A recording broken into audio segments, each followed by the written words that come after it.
Well, obviously it's not this Linus. I think he's been pretty vocal about using his framework laptop and not MacBooks.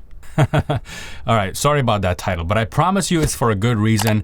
And it's pretty good news for Apple Silicon users because it kind of gives a little bit of a stamp of an approval from one of the most notorious creators in software. I'm talking, of course, about the other Linus, this Linus.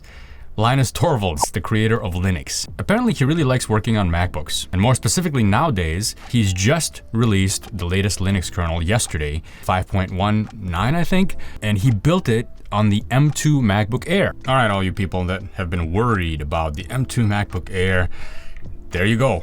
Linus Torvalds uses it. That should alleviate some of your concerns, right? Hector Martin, an Apple insider on Twitter, says that it's been over a year since Asahi has been in development, and he's heard from several Apple employees, apparently he is talking to Apple employees, that work is in progress and it's active and everything is still going on over there. Here's the July 2022 release and progress report on Asahi Linux. I thought that once an OS worked on Apple Silicon, then it's okay to work on all the versions of Apple Silicon, but apparently not. Apparently there was a special effort to making the M1 Ultra work. To be clear, I'm not a Linux expert, and I hope to one day try Asahi Linux when it's a little bit more baked, so we can do some testing and comparisons. But for now, I did take the M2 MacBook Air out for a spin for real-world software development tests. I just had a video out about it. You can check that out. More tests are on the way, but Linux is gonna have to be a little bit later.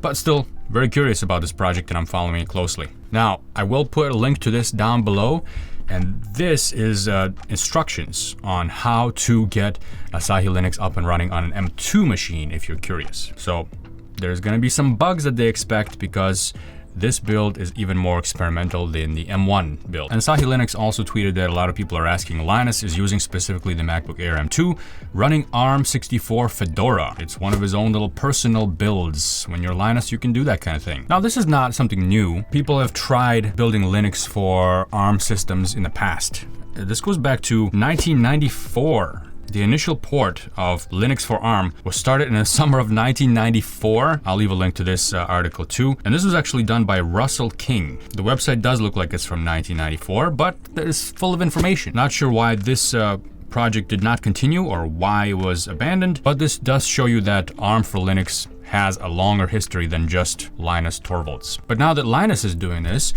he says that on a personal note, the most interesting part here is that I did, and I'm writing this on an ARM64 laptop. He's really excited about the prospects that ARM brings to Linux. It's something I've been waiting for a long time, and it's finally a reality thanks to Asahi team. We've had ARM64 hardware around running Linux for a long time, probably since '94, but none of it has been really usable as a development platform until now. So he's saying it's usable now. So we can use Apple hardware now to continue in this direction for Linux. What about Linux on Intel? Well, Linux has been running on Intel for a long time, and Intel is probably not going away from Linux land. Not for a while at least.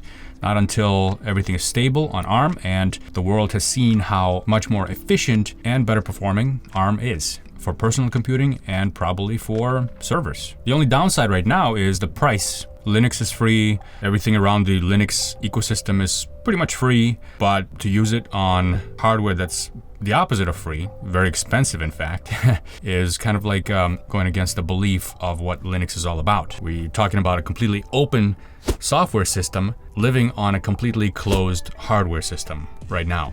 Well, that's the way things are starting out, but overall, it's a good direction, and I think the fact that Apple brought this hardware to us means that more and more manufacturers will start to look in that direction and start considering ARM as a viable platform to build their hardware on.